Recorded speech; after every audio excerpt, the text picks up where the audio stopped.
So a quick review. So far we've spoken about the highest aspirations and why we practice Nei Gong meditation. We've talked a little bit about some sacred truths that are a part of Chinese culture, Taoist culture, perhaps even just the common sense of why anyone would spend a lot of their life in meditation. There is the implication that the way we embody this state is as important, if not the vehicle for where our practice can go.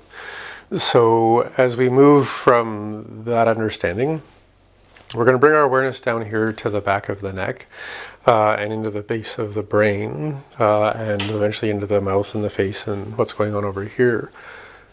The thing that I just want to bring your awareness to quickly before I get into the next part of the translation is, and I'll speak to this in detail as we go through this, the way your head attaches to your spine, the way the membranes, the muscles, the way you can turn your head left and right, has a great deal to do with your, say, present capacity to interact with the world. You know, like in maybe a weird cartoon-like example of the opposite. Imagine you're in a neck brace, and you have to move like this, and or your whole body's in a brace and you can't really move at all.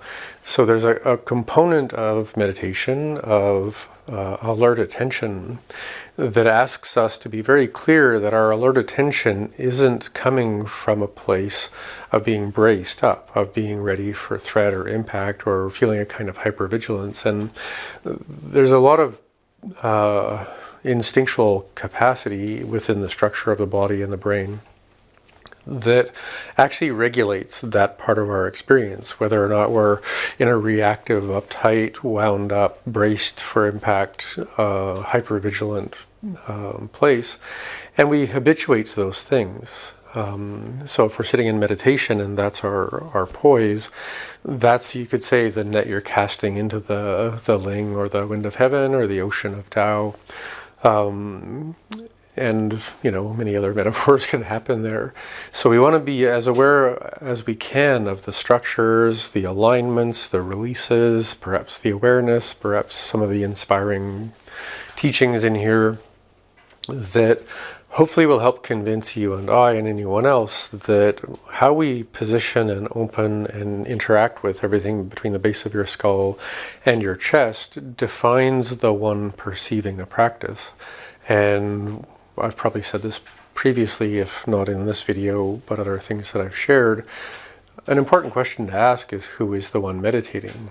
And when we sit with that question, perhaps a part of our mind thinks of our resume and, you know, many other things about our story, but much more so that question is actually asking us about our state. What is your state of being in the immediate moment of practice?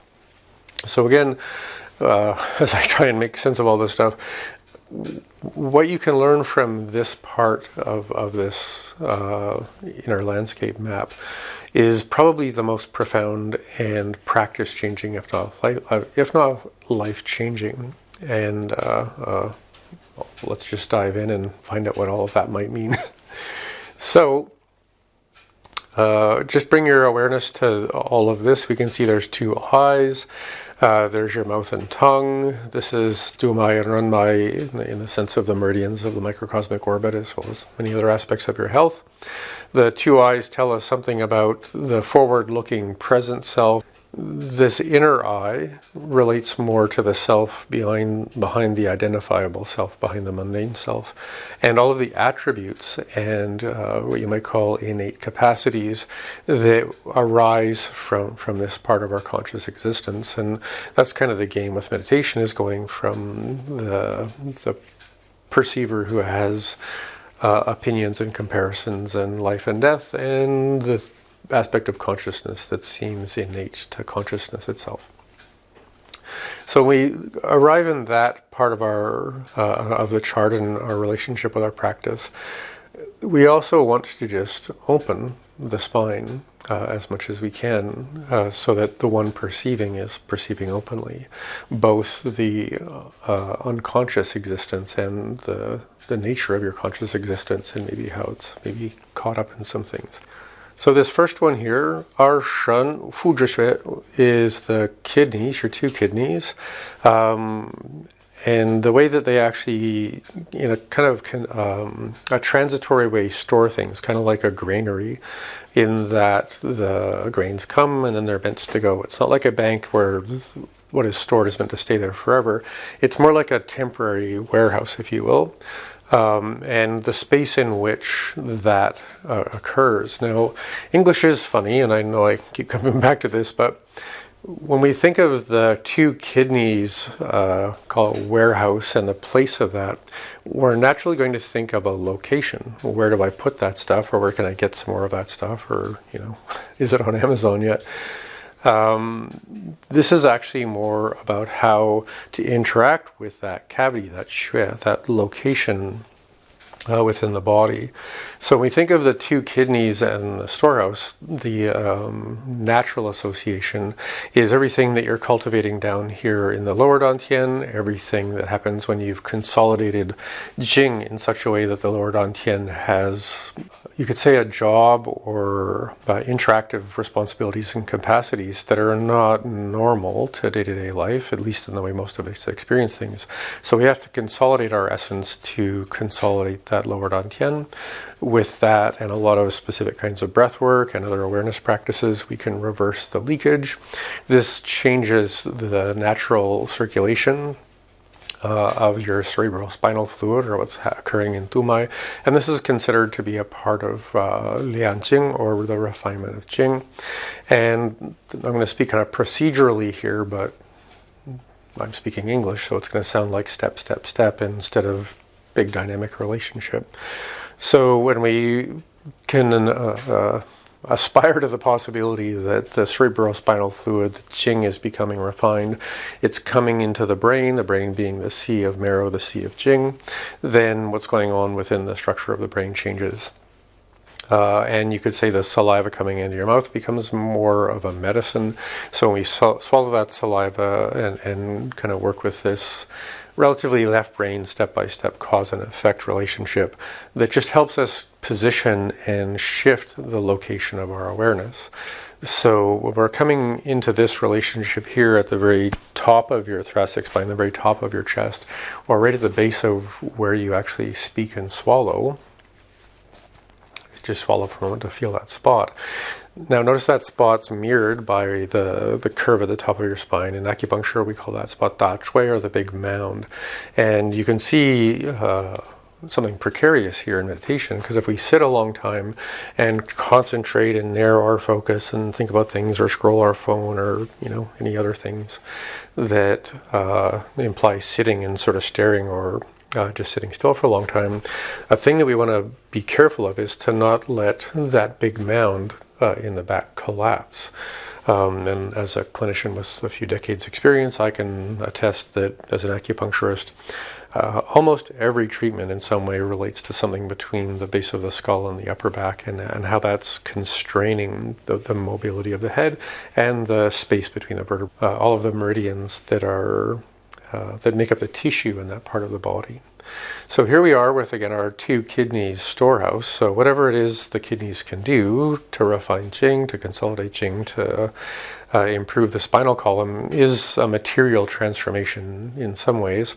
But to get that circulation to keep moving through in the way that we want it to, conceptually or literally, we want to be mindful that the way we position this part of our head and neck, and how we feel the connection at the very top of the thoracic spine, the up and down of how we breathe, which is a very important thing, determines you could say the traffic, the number of traffic lanes that are open for this refined Jing cerebrospinal fluid coming into the brain.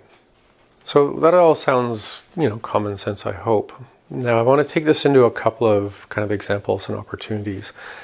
If we're a person who's, let's just say, a little bit anxious, a little bit tight in the way we breathe, or perhaps even collapsed and, kind of flaccid in the way that we breathe, the way that we use our chest muscles to assist in breathing, which is obviously important, can change.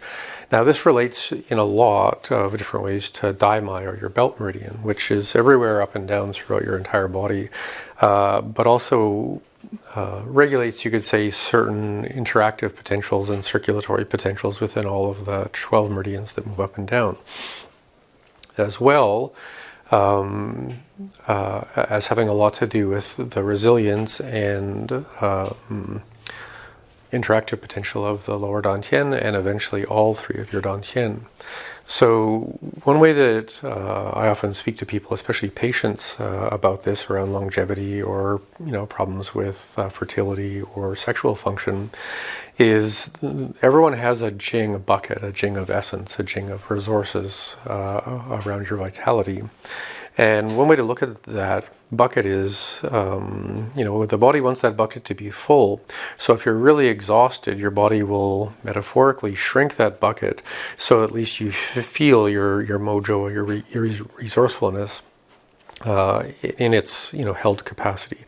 Let's say you go on holidays or you go to a retreat and spend some time really in practice, and then metaphorically the bucket goes back to its normal shape, and then maybe you take some herbs and do some standing meditation and decide to take a little break from sexuality for a few weeks or months, and then the bucket maybe gets bigger. So the one context of Daimai around Dantian is how you reflexively, or meridians reflexively, gather and hold your Jing just in case you need it. Now, if you had a really big bucket, metaphorically, and there was only this much Jing spread out, your body's sense of itself is, you're on reserve tank if your car gas tank was almost empty. So again, when that metaphoric reflex to constrain Daimai, constrain the Dantian, constrain the qi of the kidneys in a way that allows us to feel our resourcefulness as at least half full, if not a bit more, cup half empty, cup half full, with the kidneys, that actually changes your Daimai, it changes the rest of your meridians, it changes how we breathe, how we hold ourselves, and that actually can pull the neck downwards as well as tighten the energy of the heart and the middle dantian.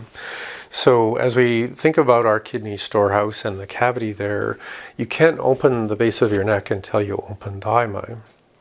Until there's also a seated and standing meditation principle called Han Xiong, which is tricky to translate, but it's a way of feeling the breath, the way we often hold the chest up when we breathe, and that happens to most of us when we're talking. Like I notice when I'm talking on a video, I breathe up here. When I'm speaking in a meditation class, I often speak down here. So when we feel that upward movement and holding in the chest, that's kind of constraining the chest. So Han Xiong means to carry what's in the chest in a lower way. And one teacher had told me that it's kind of like holding water in your mouth, and the way your cheeks kind of hold that water in I call it kind of a perky way. And what would happen if your cheeks got really, really flaccid, and this is like a cartoon, your cheeks ended up down here because you had no tone in the face muscles? Or what would happen if you had that water in your mouth and you let it just hang just enough that you actually felt like your cheeks were like a hammock? So when we think of Han Xiong in the chest, we want to feel that holding up of the chest, that collapsing of the chest, which can go too far, and then somewhere in the middle where you actually notice your diaphragm feels completely level, and there's a bit of up, but like a hammock, you're just caring for feeling the movement of the breath. So when we want to have the kidney storehouse in this cavity or this transitional area in the neck open, Daimai is important. And Han Xiong, the way we kind of carry the breath gently and like a hammock instead of uptight. And very quickly, the Han Xiong principle to collapse the chest is often overly exaggerated by a lot of Western teachers, because when initial Western teachers went to China, they were often in the military and they walked up around like this all of the time.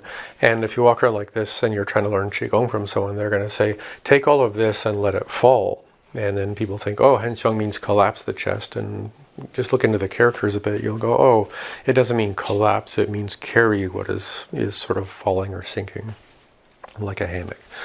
So a lot there, but again, this is one of the most important parts of the Nei Jing Tu. So I really want to give you some examples and things to play with. So I would just say try that.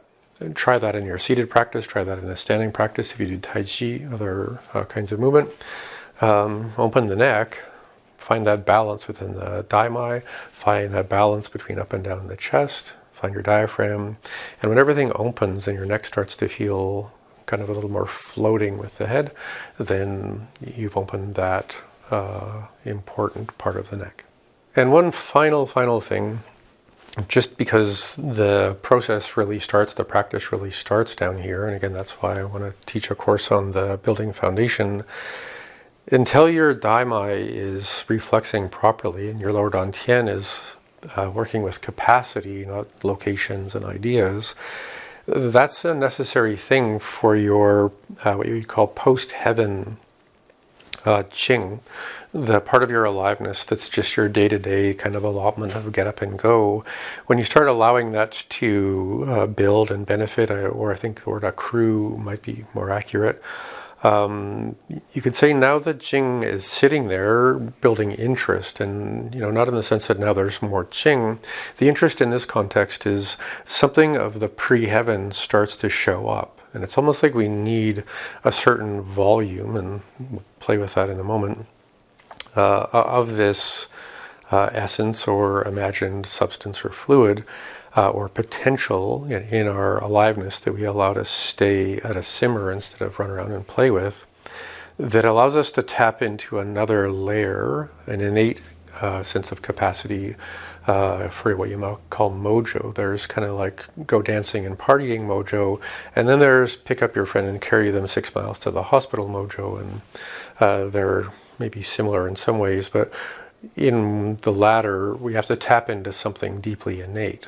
And that's one of the ways we start to reach in from post-heaven Jing into pre-heaven Qi, and eventually yin-yang and other aspects of practice. And those are mostly metaphors for profound embodied patience. But when we have our post-heaven Jing igniting pre-heaven activity, that's what we would just define as reversing the leakage, which I'll come back to when we get down here. But just to see how simultaneous all of this stuff is, and how important the neck can be. So the next one is actually one of the trickier ones to translate into English, because it has a couple of references and a way of using language that kind of drives English as a language a little bit crazy.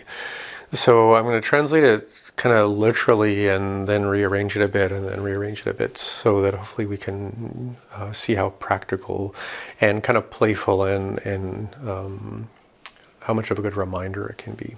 So this is the part right here. It translates to Ban Sheng Cheng Nei Zhu Shan Chuan. This translates kind of literally to mountains and streams cooking in a half-sheng cauldron, or about a 1-cup cauldron. A sheng is about a half a liter, and a half a liter is about a cup. Now that's an interesting choice of measurement, because they could have said just a cup, but they're basically saying in a half measure of something. What's being implied here is the transformation process, when we're playing with this context of something inwardly cooking, within some receptacle with these little bits that we can get kind of dose by dose, bit by bit, day by day, then we do this as mountains and streams. Now, I spoke previously about a part of this practice, which we'll keep coming back to, having to do with the embodiment of being the mountain peak, that kind of upward aspiring, constantly arising into the present moment from an embodied point of view. And then the streams have to do with obviously circulation of qi, circulation of fluid, blood, the clear fluid moving up the spine, becoming saliva, coming back down again. So when we think of mountains and streams, one implication here is, well, if you sit in meditation, and let's say, in the simplest idea, generate pure Jing and swallow your saliva for, say 10 years. you're going to begin building momentum. Now, maybe it's going to take less than 10 years, but the other part of the conversation, besides the state of the mountain, the flow, opening to the flow in every possible way, is this a little bit at a time. And that asks us to consider some things. First is, again, from the left brain, step-by-step point of view, the clear Jing and fluid coming up through the spinal column isn't like a tap you can just turn on and just let flow as much as perhaps we could hope. It's going to happen as, depending on your age and your lifestyle and many other things, it's just going to come in little bits. It implies that what happens in the sense of realization or letting go in our deep liminal experience of jumping off the diving board into the unknowable, whatever that turns out to be worth doing, which seems to be worth doing for many cultures around the world for thousands of years, what we receive from that, from the process of cooking our little meal in our cauldron or our half shung of something, it's going to happen in its own time, in its own measure. So patience and a little bit at a time is kind of what we're going to experience.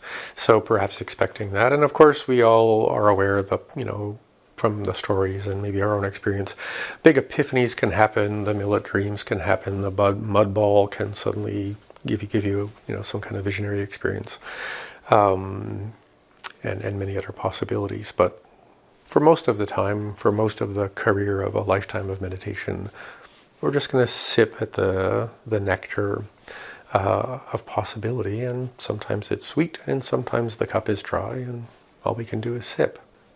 There is one other implication here, and I'm kind of taking this maybe farther than it was intended to in the original document, but just as I was speaking earlier to the lower dantian requiring a certain interactive necessity to form itself, in the sense of our little frying pan, our little cauldron that we're cooking our half shung of Jing in right now, in the state of the mountain and with the flow of the streams. This is also true of the way we form in very different ways, the middle and upper dantian. So I would just bring that up as well, that the incremental growth, the half shung bit by bit sip, the dew, sip the dry cup, we can't just force these things. We can kind of, add the ingredient of patience and time, and things will fulfill in their own way.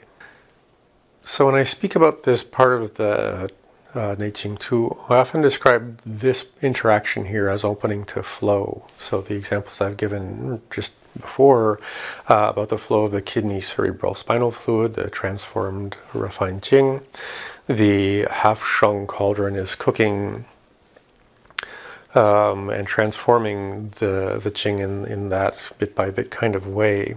So that process and that circulation are all about how open we are to flow. And again, English being English, we think of things doing things. So yes, it's important for the flow of qi and fluid and perhaps other aspects of existence to move through things properly. But flow, again, is about state as much as cause and the movement of things. So the next thing that we're going to look at here is, I would say, in the top 5 most important parts of this document. And it translates as Yu Shen, Sheng Guan. Yu is like jade. Zhen is truth, authenticity, or the characterized subjective experience of a person through the transformational kind of gradual cooking of practice, cooking their identity until beauty comes out, which is one of my favorite Chinese characters, because that's the process of meditation. So the true, authentic jade actually has to do with an acupuncture point called the jade pillow.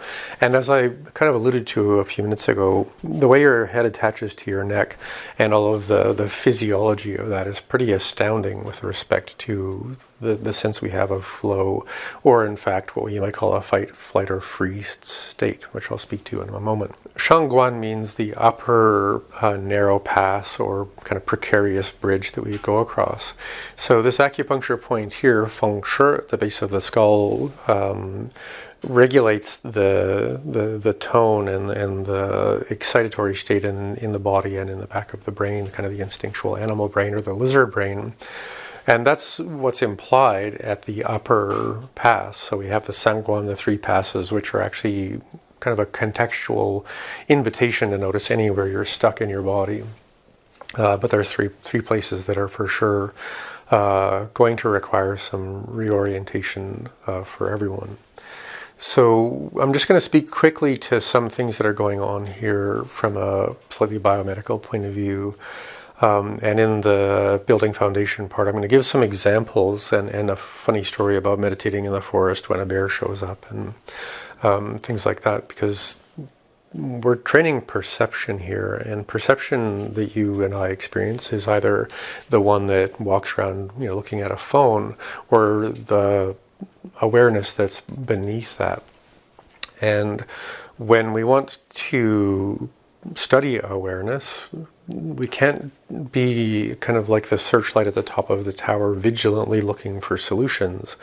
I often, when I speak of meditation, talk about the mind sometimes like a flashlight, going from problem to solution to fantasy to what if to oh no to oh yes. And very much like wandering through a haunted house, if you only have a flashlight and there's three friends with you, you're all fighting over where the flashlight points so you can figure out what the next scary thing is, which is just a highly anticipatory, dopamine-driven kind of freak out. And nowadays, with our dopamine addiction with our phones, that part of the mind is very, very confident. It's very important to our day-to-day lives. So when we take that perception of the flashlight and imagine, we're in a room of things to choose, whether or not we want to look at this or that, what would happen if we lit a candle? And now we can observe and interact with everything at once.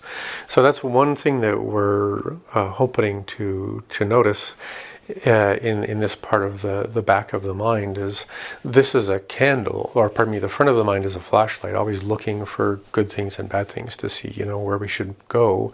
The back of the brain is the candle. It's just immanent conscious perception in every moment. So in order to come back to this, we're going to run into some possible challenges. So there's a structure in the very back of your brain called the RAS, the Reticular Activating System, and it has a lot of jobs, which I'll speak to when we do that course together. But the RAS has kind of you might call it a seesaw going back and forth, or a pendulum going back and forth. One of its jobs is to regulate the physical tonus or excitatory state or lack of excitatory state in all of your muscles. So if you're a really wound up, a reactive person, maybe you're a cage fighter and you're just training all of the time for violence, and someone taps you on the shoulder, you're going to probably move with reactivity. So that's the tonus thing. Or perhaps you're going through a really difficult time and you spent the last 3 months sitting in a chair drooling, watching, something on a screen, and you have no tonus at all because a part of your instinctual self has kind of decided to hibernate or, and maybe in some way give up. But, we've probably all been there a little bit. So I'm not saying that as a scale of capacity. I'm saying really yang would be frantically twitchy and reactive. Really yin would be really in a hibernation-like state. And we're capable of both, so it's not like they're right or wrong, because they're a part of our capacity as animals. But somewhere in the middle is this kind of delightful place where we're in a rest state towards a hibernatory state like meditation, but we're also alert, like a person who's wanting to perceive everything that's going on, and that's a very fine balance. So as I had said, the RAS, Reticular Activating System, regulates tonus, which also regulates sense perception. Now, you see this in people who are really wound up or really collapsed a long time in clinical practice. Their vision, their hearing, their sense of smell, sense of taste and other things, even their sense of touch, can diminish over time because, in a way, you could say the heart and kidney chi are out of alignment, and our ability to perceive the world diminishes as our Jing diminishes, just as a kind of a metaphor. But this is an important thing for those of us who are committed to a life of meditation. the tonus of the body, how twitchy or collapsed we are, getting that just right is what opens the jade pillow, the upper guan or narrow pass. And that's a whole body, whole mind, whole sensing state adventure. You can't just decide you're there. It's going to take probably a couple of years to unravel all of that. And as that changes, you're going to notice, and I feel like a car salesman, I guarantee that if you refine the state of interactive tissue connection between the base of your skull and your neck, as your perception of fight or flight and free states change, and as your tonus throughout your whole body regulates between twitchy and collapse to just right, you will notice that your sense awareness, your sense of hearing, smell, and sight especially, are going to get a lot better. You'll notice colors more sharply and many other things. And although I'm wearing glasses in these videos, I'm using these for the lights that are glaring in my face right now, so that you can see all of this stuff and, all the better filming practices or whatever. I'm 55 years old and I barely ever need reading glasses so far, and that's about 10 years past when most people need reading glasses. So I'm not saying that to beat my chest or something about how great I am. I'm just saying, well, it seems to be maybe that needing glasses, not as much as statistics tell me I should yet, may relate somewhat to these practices and acupuncture in the back of the neck and everything else. And yeah, that's probably not that important, but just an example of how opening the jade pillow, opening the back of the skull from here to where the head's attached to the neck is really important. Getting massage in there, getting traction in there, getting acupuncture in there over about maybe a couple of year period at whatever pace you would choose to invest in that, while you're refining your whole practice, while you're opening all of the connective tissue. And again, we have this thing about this mountain kind of up and then the energy sinking down, which I'll come back to in a moment, that actually elongates all the connective tissue between your skull and your tailbone. And that's a part of opening Dumai, it's a part of opening all these narrow passes, it's a part of becoming very alive and lithe, bamboo-like in the body. And if we're going to meditate hours a day for decades in a row, the last thing we want is a rigid spine. One practice that I find is helpful when I'm teaching Qigong or martial arts to help people with opening the jade pillow in the back of the neck is to play with the experience of hypervigilance as if you're looking over a fence. Now, let's say there's a fence here and I need to know what's on the other side because I'm bored, curious, or there's a scary noise, or I want my chainsaw back from my neighbor, or some reason to look over the fence. So as I bring my body up to look over the fence, and try that a couple times and notice just what your instinctual body is doing when your hands are close enough to your face that everything's blurry, you can't see, and suddenly your eyes can see your environment. And the first thing your eyes are going to do, and naturally, if you're looking over a fence that you haven't looked over before, is to scan the environment for what's maybe a good thing or maybe a challenging thing. And this has to do with perception and potential hypervigilance. It also has a lot to do with our sense of adaptability or playfulness, because if I'm looking over a fence going, ooh, I hope this is going to be fun, that's different than looking over the fence going, I really don't want to find out what's over there, but I kind of have to, and now I'm scared. So playing with that in our standing posture, in our Qigong, even actually looking over fences or pretending you're looking over fences, and feeling through the spine and feeling how the eyes perceive what's on the other side, and especially staying in the space of the heart so that the one looking over the fence is actually present, playful, curious, adaptable, agile, open. And that's a way to help us in our, maybe even before we sit to meditate one day, just spend 2 or 3 minutes looking over 1,000 different fences in 1,000 different ways. Use that as a way to stay very connected to your spine and the base of your skull during that meditation, and notice what happens. And it's just a matter of opening. You can't force it open, because forcing is an opening, and that's the conundrum of half of Taoist practice is there's a suggestion and patience. If you go in there with an answer and a club, you're, well, going in a very different direction. So the last part in the back of the neck here is called Ling Feng Zhi Shui. Ling, as I had mentioned, is a character that implies how shamans have the understanding that they're calling something down from the sky, the ancestors, the Tao, to influence and hopefully improve what's going on down here. And that's, in a way, when we think of consciousness and something behind consciousness and something behind and behind and behind, whatever it is that's moving through that, that we're reaching kind of through to experience, has that quality of Ling. Feng, as we had talked about up here, is a quality of the peak of a mountain that is reaching infinitely and consistently upwards, very patiently. It's a mountain over tens of thousands of years, maybe to just move upwards an inch, in the sense that all mountains could conditionally have been kind of volcanoes or pushed up from below, which is that energy of Feng, to be moving upwards. So we want to aspire to that and imitate that, emulate that in our practice, that mountain-like quality, because that's perhaps how we can reach into Ling in a way. Now, what's fun to share here about this, in the sense of Zhi Sui, that there's a cavity or an opening or a place that we have this interaction. Now, again, it's not the place where you get the thing, it's the place and the way in and the dynamic relationship that allows the experience or the relationship to shift. And that's a funny thing about Chinese and many other indigenous languages, is they're primarily speaking about experience, subjective qualities and relationships, not things, whereas in English things come first. So Ling Feng Zhi Shui is the feeling that we are the mountain reaching into the sky to touch the wind of heaven.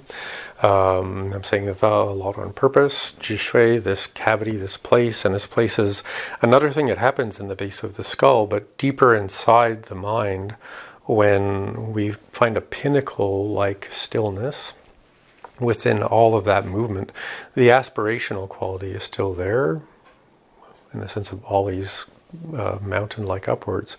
But there's this other fun thing, and there's a quote that goes, "What you are seeking is seeking you." So here we have many manifolds of creationing, many understandings of, say, Shen and Yuan Shen, spirit, original spirit, Hun Po, different aspects of your soul that are coming in from perhaps collective unconscious, and before that we have Ling and or Yuan Shen, Yuan Yang and Yin, and Yuan Qi, and depending on how you sort of put the pieces together in causality, there's a sense of manifolds of conscious beingness. So when we're reaching back with our poise of mountain-like stillness and aspiration towards Ling, that wind of heaven is also very, in its own mountain-like way, reaching through the manifold layers of existence towards that reunion with you. So when we're aspiring in our practice to open the upper gate, to allow everything that's happening with kidneys and essence and cerebrospinal fluids and Qing and the brain and everything else, there's this other interactive potential that isn't anything really to do with material things. It has to do with a direct interactive connection that may stay integrated or stay in the modern context. Imagine you have a cell phone and you made a call to Ling. "Hey Ling, how's it going? Good to see you." And I'm going to put it on speaker and then sit it there and make sure that that's there maybe the rest of my life, because I'm always wanting to stay in that dynamic connection and that listening and that surrender and that humility and that sacredness, and perhaps a little bit in the shamanic sense of what aliveness is really coming from. And this gets into what's called Xing and Ming, the dual cultivation tradition in Taoist practice, which we'll talk about down here a bit. So that's the back of your neck, and how important it is and why I spend so much time talking about it. Now I'm going to speak a little bit about some things that are happening in here in the base of the skull and the throat and the top of the chest. So again, we have the eye that is the flashlight, busy you running around watching videos on Taoist cultivation. And then there's something beneath that, which probably doesn't have a name or need one, that's a deeper aspect of your conscious experience right now, which also implies all of those manifolds that are a part of the ontology of Taoist practice, Chinese medicine. So there's this little statement right here that says, Sheng Fa Shi Yuan. So Sheng, again, is this idea of ascension, or moving upwards in a way, which I think I've spoken to quite a bit. Fa, method, zhe, this method's origin. Now, origin has a lot of different characters in Chinese medicine for different relationships that we have.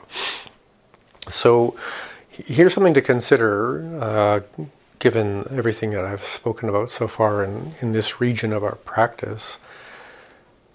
What if again, you're aspiring to Ling, Ling is aspiring to you.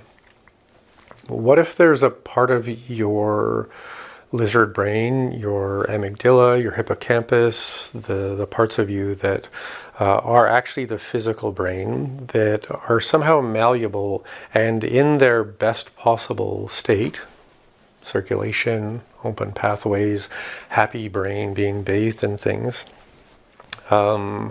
What if there is, in fact, which there is, as I'm teasingly bringing up, a way to interact with that part of the physical brain, which is kind of what's being talked about here, that can profoundly improve your capacity for perception, but also to tap into something innate about perception, consciousness, that doesn't really have a lot of words for, at least not in English.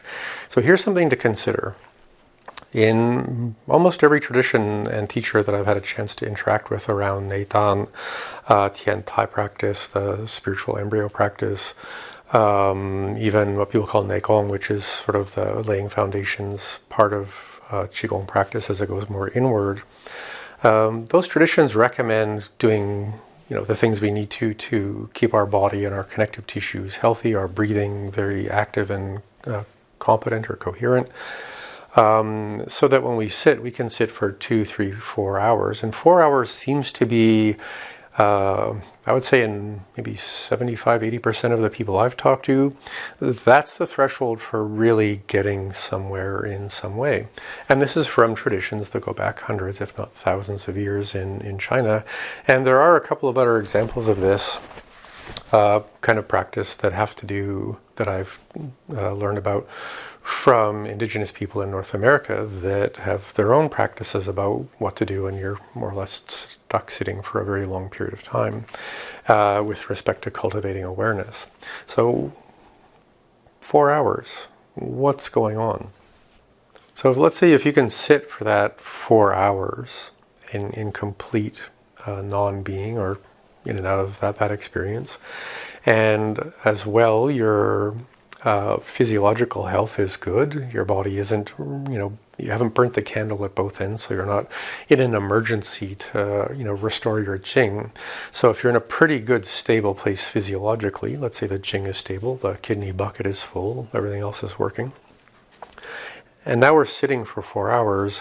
Why 4 hours? Well, the interesting thing from a clinical point of view is if you can sit still in silence, if you're healthy, for 4 hours, your hippocampus, which has got a lot to do with felt sense perception, embodied perception, and short-term memory capacity and memory formation and storage, and how you connect to your memories, it actually can grow back to its full potential. And the opposite happens in dementia, especially with Alzheimer's, because the hippocampus shrivels up. Now, if you treat Alzheimer's properly in a, natural way, I would suggest, it will actually come back over time. And memory access comes back over time. So our ability to interact with our lived memories in this life is dependent on hippocampal function, and your fight-flight physiology is sort of hanging around between certain glands in your brain and your amygdala, the kind of lizard brain. So what would happen if both of those structures were completely at ease, in silence, regularly enough, long enough, to be fully in their capacity, in their Gong, in the sense of Qigong or Gong Fu, and in their ability to be like an antenna to interact with the informational, experiential, perhaps tapping into the wisdom of wherever wisdom comes from. So this is a kind of affirmation to, if you can actually take care of the needs of those aspects of your brain, which they didn't know about back then, they just knew what the experience was like. You have the fountain of youth for your mind as an agile mind around memory, and perhaps you have an antenna, the net we cast into the Ling sometimes, for vision, for wisdom, for, I don't know, good advice. That's where it happens in the sense of our practice, not necessarily in the physical body. Although we know where those structures are in the brain, we can't do anything about that in our practice except remind ourselves, oh yeah, build capacity, sit for 4 hours, maybe every day for a period of time, and then feel free to send me an email about how much your memory, your pliability, your agility, your flexibility, I think I mentioned memory, focus, attention, and dreams, and natural intuition just come right back. And I've seen this happen to people in their 70s, so it's not an age thing, it's a time in silence and stillness and proper resourced capacity. So I think one last thing about that before moving on is, what would you imagine, and I wish we were having a conversation so we could just chat about this, what would your assumption be, or your projection be perhaps, of what might happen, what you might experience or someone else might experience, if they had chosen to spend 3 years meditating every day and in some frequency, stillness, silence, healthy, open gates, 4 hours, once, twice a week, 3 years, which is sort of what the tradition, at least what I've been told, is kind of the kind of real big all-in bet with Taoist meditation. What do you think that would feel like or be like in your experience? And the reason I'm bringing that up is confidence is an important thing in a sense, but confidence isn't the part of us that's urgent to let people know how confident we are. Confidence, it seems to me, at least when I think of the people that I would say in my life have been the most confident, they're the most still, comfortable, patient, playful, aware, humorous, agile, adaptive, and intuitive in many ways. So what if that's our just natural birthright baseline as consciousness? And no, I don't want to go into my life story, but I've spent a certain number of years completely away from modern civilization at different parts of my life, and most of human history didn't have chronic, constant stimulation. Most of human history was sitting and waiting, for your food to grow, for your traps to catch animals, or, for an animal to walk by so you can jump out of a tree and hopefully, harvest its body for food, or all of that. So when we take a moment and think of, 98% of conscious living memory in the, human beings that we are now, hunter-gatherers, wandering, waiting in stillness. And how these practices either give you, return to you, returning to the source, returning to our original birthright. These practices can return you to that birthright of awareness, attention, memory, focus, curiosity, playfulness, and many other things. Or modern life, especially in our dopamine-driven kind of stimulation addiction frenzy, can steal that birthright away. And it seems to be, from what I've learned anyway, that it's about a 3-year process to regain that birthright. And that's implicit to your physiology. It's not some magical thinking. It's things that actually you can see and measure on what are called functional MRIs. So we're not, we're not casting our net into woo-woo. We're actually reaching deeply into and restoring what is meant to be.